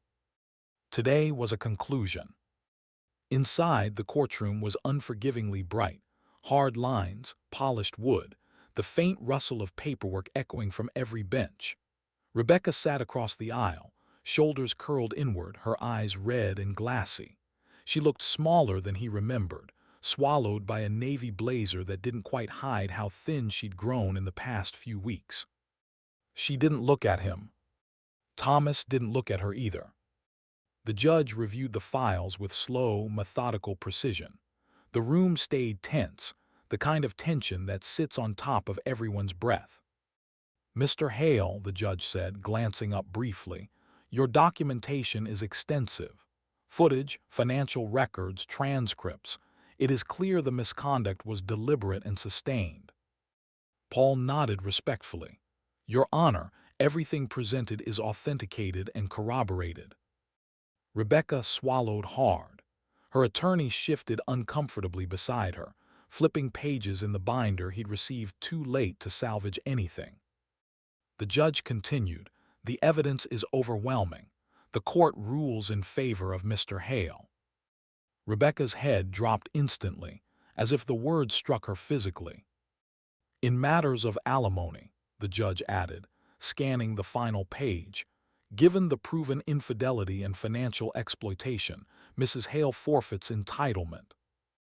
Rebecca's shoulders jerked. Her mouth opened, then closed again, as if she was searching for air that wasn't there. The judge didn't soften. Regarding property division, due to misconduct directly harming the marital estate, Mrs. Hale loses leverage to claim shared assets. Thomas didn't blink. "Mr. Hale retains majority assets," the judge continued, "including the primary residence, retirement accounts, and the joint savings fund." Rebecca's attorney murmured something to her, quiet, useless advice, but she couldn't form a response. She stared at the table, fingers trembling around a tissue she hadn't yet used. It was done. Legally, officially, irrevocably done. Outside the courthouse, the wind picked up, blowing dried leaves across the pavement. Thomas stepped through the double doors into the gray morning light, exhaling for what felt like the first time in years. Ashley and Mark were waiting for him at the bottom of the steps. Ashley's eyes brimmed with pride. "Dad, you did it." Mark placed a hand on his father's shoulder, steady and warm. "You stood your ground. You didn't let her take anything else." For a moment, Thomas let himself feel it, support, relief, the gentle gravity of his children beside him. They weren't standing with him out of obligation. They were standing with him because they had witnessed the same truth, the same betrayal, and had chosen justice alongside him. It meant more than he could put into words. Behind him, the courthouse doors opened again. Rebecca stepped outside slowly as though the world had become heavier. She clutched her purse tightly against her chest, eyes glossy, face drained of color. She scanned the steps, looking for someone, anyone, to stand beside her. There was no one. Her attorney had left. Evan had vanished. Her children were standing with the man she betrayed. And when her gaze finally reached Thomas, she froze. He wasn't angry. He wasn't triumphant. He was simply done. Rebecca's lips quivered. She took a small, broken step forward. "Thomas," she whispered, voice cracking, "please, I didn't think, I never wanted." But the rest dissolved into silence as she realized he was no longer listening. He didn't owe her attention. He didn't owe her comfort. He didn't owe her anything at all. She sank onto the courthouse bench, wiping at her cheeks with the back of her hand, her breath shaky and uneven. The life she tried to rebuild with lies was now dissolving into the cold morning air. And Thomas walked past her without a word. Ashley linked her arm with his. Mark walked beside them. The family that remained, the one built on honesty, not manipulation, moved forward together. Paul joined them at the curb, closing his leather briefcase with a satisfied snap.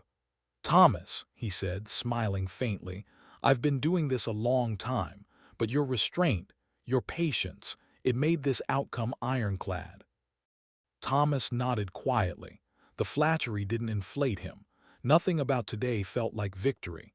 It felt like justice, clean, calm, overdue. Paul added, "You didn't let anger guide you. You let facts speak.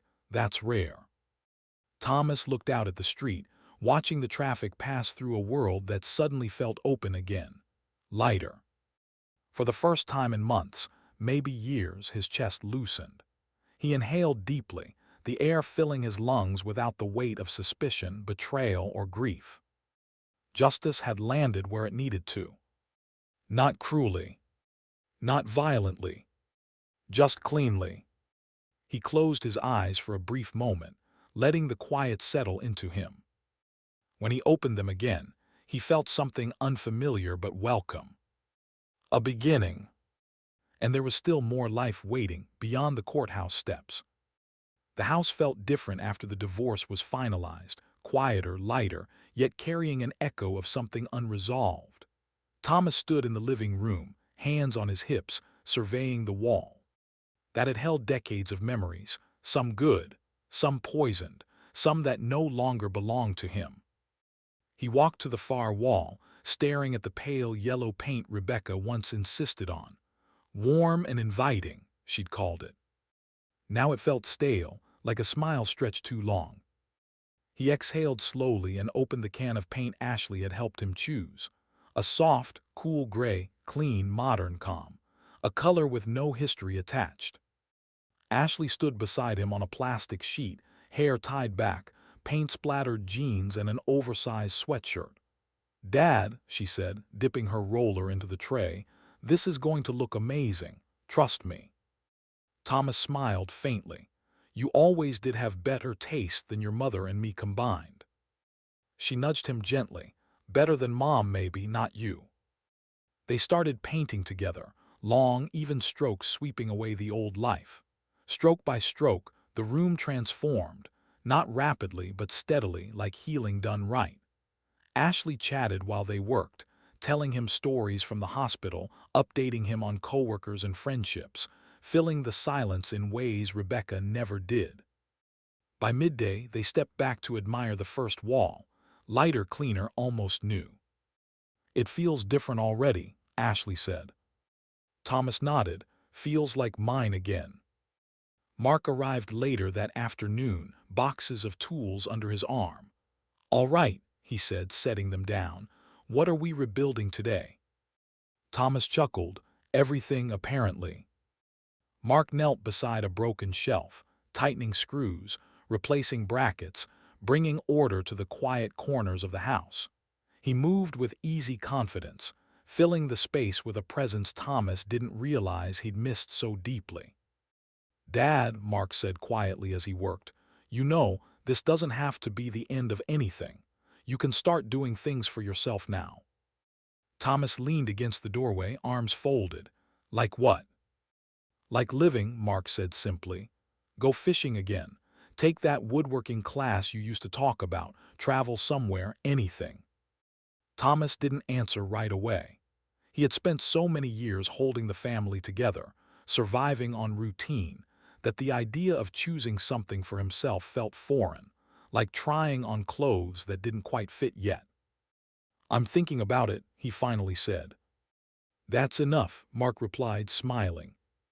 In the weeks that followed, Thomas found himself slipping into small, forgotten routines, not out of obligation, but out of quiet rediscovery. He stepped into the kitchen one morning and started cooking again. Nothing elaborate, just scrambled eggs, toast, and a pot of coffee. But it felt grounding, like reclaiming a ritual stolen by distraction and betrayal. He tended the backyard garden next, pulling weeds, trimming shrubs, kneeling in the dirt as sunlight warmed his shoulders. The rosemary bush Rebecca forgot existed. The tomato vines he planted years ago but stopped tending. Slowly, he revived the life that had always been waiting for him. Neighbors waved over the fence again, not out of pity, out of recognition. Thomas Hale was returning to himself. But nights were different. When the house settled into its evening stillness, when the lights dimmed and the weight of solitude returned, Thomas sometimes sat on the edge of his bed and felt the echoes of what had been taken from him. Nights no longer hurt with betrayal, those wounds were cauterized. But they still felt heavy, like a silence he hadn't yet learned to inhabit. He didn't run from it. He simply breathed through it. This silence wasn't poison anymore. It was recovery. One windy afternoon, as Thomas was trimming branches in the backyard, his phone buzzed. Clara Ruiz's name appeared on the screen. He wiped his hands on his jeans and answered, "Detective." "Thomas," she said, her tone professional but carrying something like satisfaction. "Just wanted to update you. We traced some of Evan Brooks's financials. There are irregularities, significant ones. Thomas raised an eyebrow. Tax issues. Tax fraud, Clara confirmed. Possibly identity misrepresentation. The IRS is reviewing.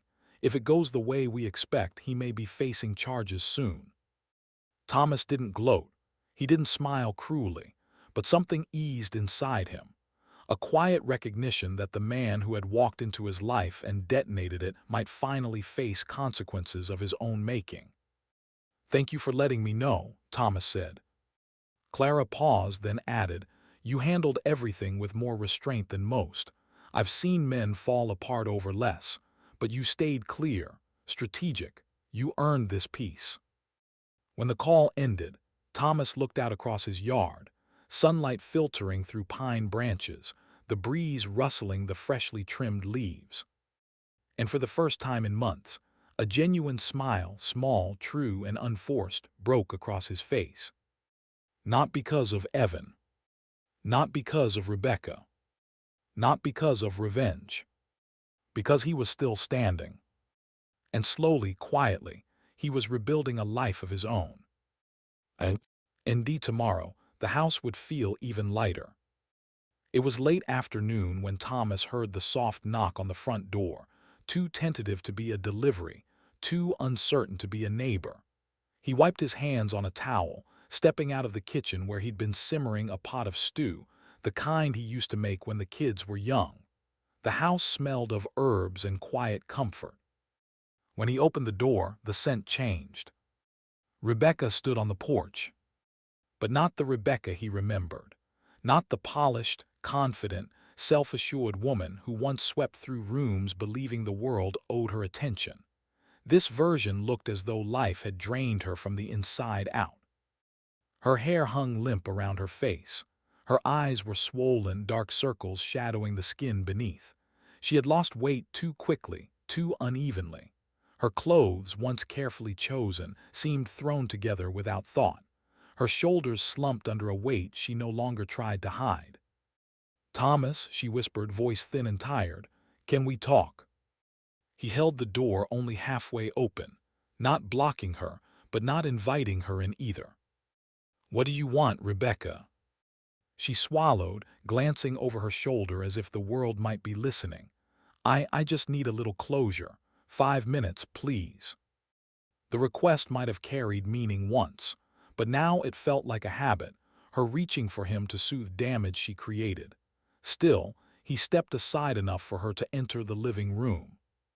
She moved slowly, like someone wandered out of a storm. She didn't sit at first. She simply looked around the house, taking in the fresh paint, the reorganized shelves, the lighter atmosphere, a home that was gradually healing. "It looks different," she murmured. "On purpose," Thomas replied. Rebecca nodded faintly, then finally lowered herself onto the edge of the couch. She folded her hands in her lap as if trying to keep herself from shaking. "I know you don't owe me anything," she began, voice cracking, "but I've been thinking about everything that happened, about how far things went." Tears welled, but she blinked them back, desperate for control. "I didn't see it, not at first. I didn't know Evan was manipulating you," Thomas finished calmly. She exhaled shakily. "Yes, God, Thomas, he made me feel wanted, alive, seen, but it was all a lie. He used me. He drained me, left me with nothing." Thomas didn't soften. He didn't harden either. He simply listened, quietly, steadily, like a man who'd learned the dangers of reacting too quickly. "Evan didn't manipulate your choices," he said. "He took advantage of the doors you opened willingly." Rebecca flinched as if struck. "I was lost," she whispered. "I didn't know who I was anymore." "You knew," Thomas replied, voice steady. "You just didn't care who you hurt in the process." The silence afterward was the kind that holds truth in its jaws. Rebecca finally broke it. "Thomas, I came here because I need," her voice faltered. "I need some part of my family back. Ashley won't answer my calls. Mark has blocked me. I don't want to lose them. I don't want to lose everything." "You already did," Thomas said gently. Her face crumpled. She leaned forward, elbows on her knees, hands covering her face. Audible sobs broke through, raw, unfiltered, drained of pretense. "Please," she begged through her hands. "Please don't shut me out too. I'm trying to fix things. I want to rebuild something." For a long moment, Thomas simply looked at her, really looked. The woman who once held the power to break him now sat shattered before him, stripped of illusions, stripped of excuses. But the hardness in Thomas had never been cruelty. It was clarity. He sat on the opposite side of the room, not beside her, not close, just present enough to speak the truth she refused to see. "Rebecca," he said quietly, "I spent years giving you the benefit of the doubt, years ignoring the signs, years assuming your heart was where your promises said it was." She lifted her red, wet eyes to him. Thomas held her gaze, unwavering. "I'm done being your blind spot." The line landed like the final hinge in a closing door. Rebecca let out a trembling, wounded sound, not anger, not outrage, just grief. The grief of someone who realized she had lost the one person who ever placed stability at her feet. "Please," she whispered one last time, "don't let this be the end." But Thomas stood. Not abruptly, not dramatically, just with a quiet certainty that left no space for negotiation. "It already is." Rebecca stared at him, tears sliding silently down her cheeks. Something inside her seemed to deflate, a resignation deeper than sorrow. She rose slowly, hands shaking, and walked toward the door. She paused with her hand on the knob. She didn't turn back. She didn't argue. She simply left, her steps faint and uneven as she disappeared down the porch steps. Thomas watched her through the doorway, only long enough to confirm she was gone. Then he closed the door. Softly, calmly, without looking back. The house settled around him, warm with late afternoon light, and for the first time the closing door didn't feel like loss. It felt like the quiet opening of something still ahead. The Ashwood Crest Hotel sat quiet under a slate-gray winter sky, its glass doors reflecting the cold morning light.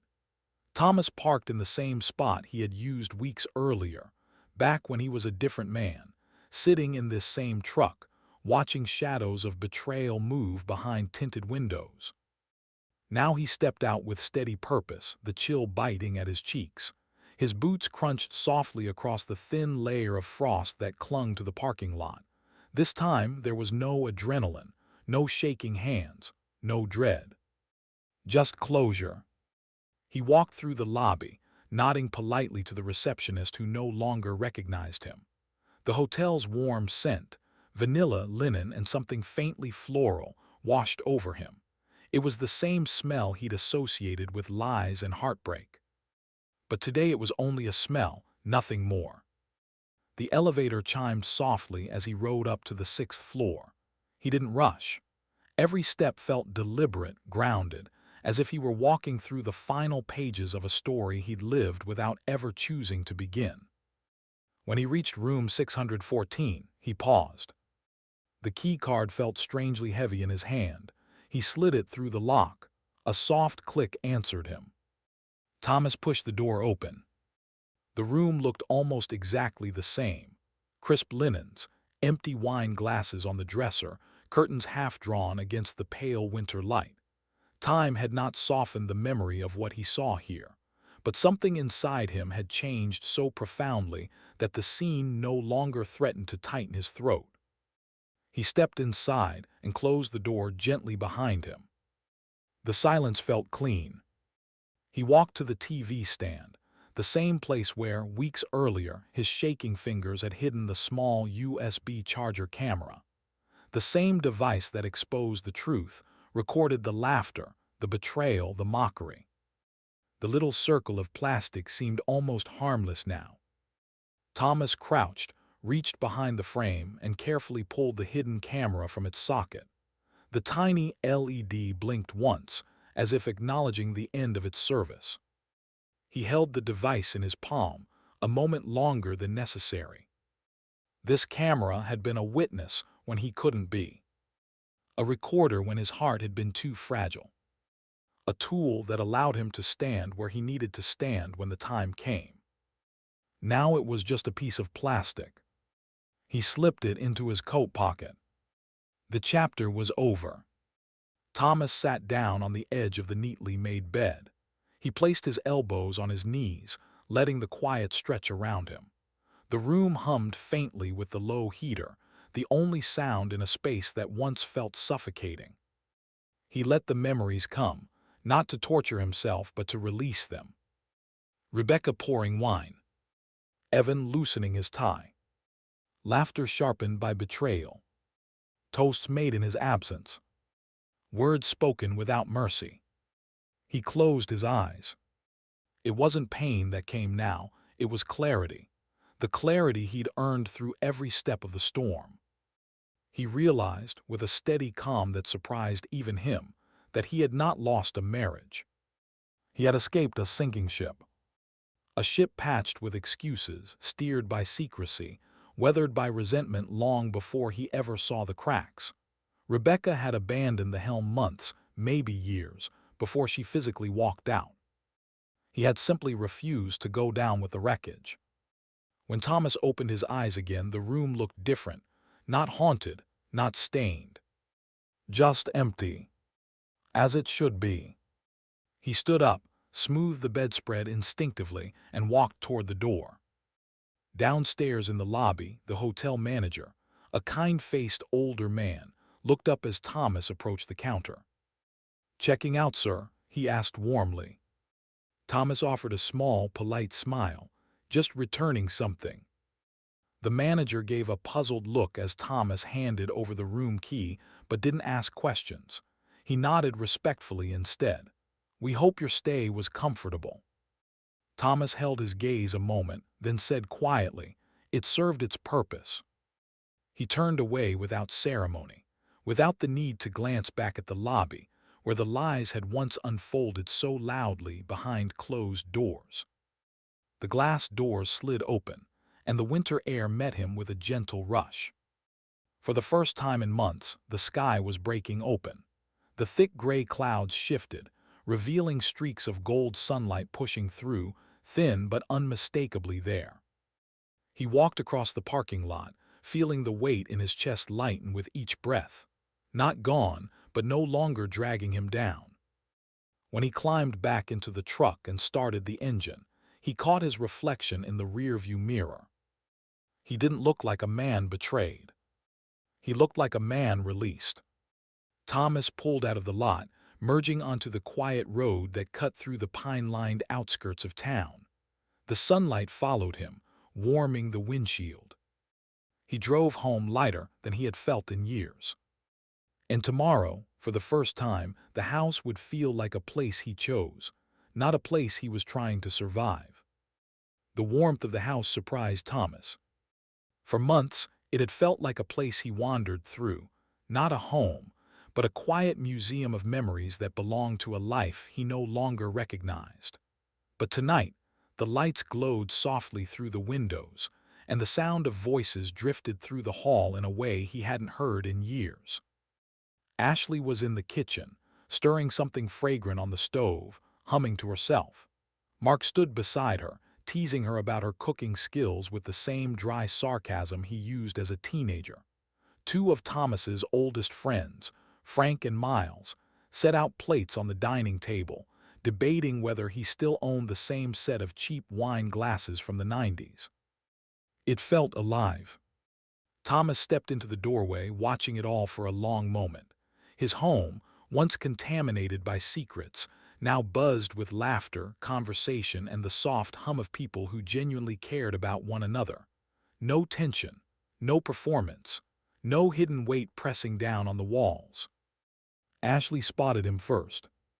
"Dad, come here, taste this. It might actually be edible." He chuckled and crossed the room.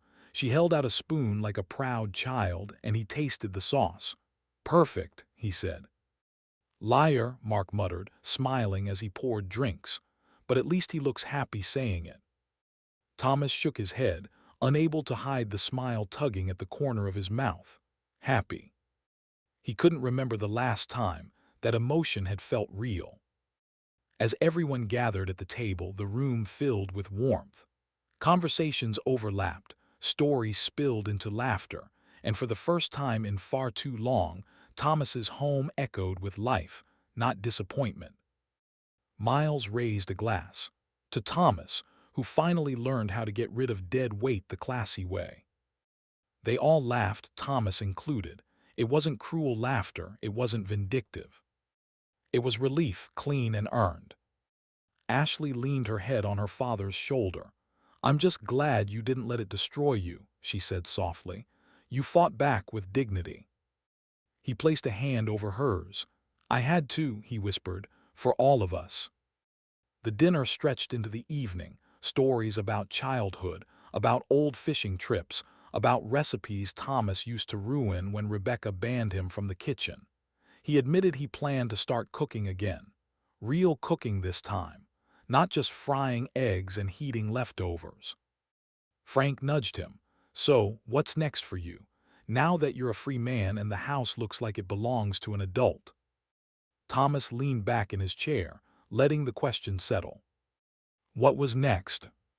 For so long, his life had revolved around holding a fragile marriage together, walking on cracks he pretended not to see, trying to be a husband to a woman who had stopped choosing him years before the affair ever started. Now the future wasn't a burden. It was open. "I'm thinking of traveling," he said finally. "Maybe take the trip Rebecca always said we'd get to someday. Except I actually will." Ashley beamed. "Dad, that's amazing." "And woodworking," he added. "I miss building things. I used to love it." Mark nodded approvingly. "You should do it. It suits you." They talked plans, small ones, big ones, loose ideas forming paths he could take whenever he chose. There was no rush, no pressure, just possibility, something he hadn't felt in years. After dinner, after the dishes were rinsed and the wine glasses emptied, after the laughter softened to a comfortable quiet, Ashley hugged him tightly, longer than usual. "You came out stronger," she whispered. "I'm proud of you, Dad." He held her close, swallowing the unexpected emotion tightening his throat. "I couldn't have done it without you and Mark." She shook her head. "You did this. You protected yourself. You protected us." Mark stepped forward, hands in his pockets but eyes warm. "You didn't just survive it, Dad," he said quietly. "You mastered it." Thomas let the words sink in. And for once he believed them. They left later with promises to visit again over the weekend. The house fell quiet, but it wasn't the suffocating quiet that once pressed on him from all sides. This quiet was gentle, healing, his. He walked through the living room, touching the back of the chair Mark fixed, the wall Ashley helped repaint, the table where they'd all shared a meal built on truth, not pretense. He sat on the couch, exhaled deeply, and let the warmth of the evening settle into his bones. He had reclaimed more than freedom. He had reclaimed himself. His voice barely rose above a whisper as he said the line that had been forming inside him ever since the final moment at the hotel. "The camera didn't end her vacation. It ended the lie I was living." And with those words, the house felt lighter still.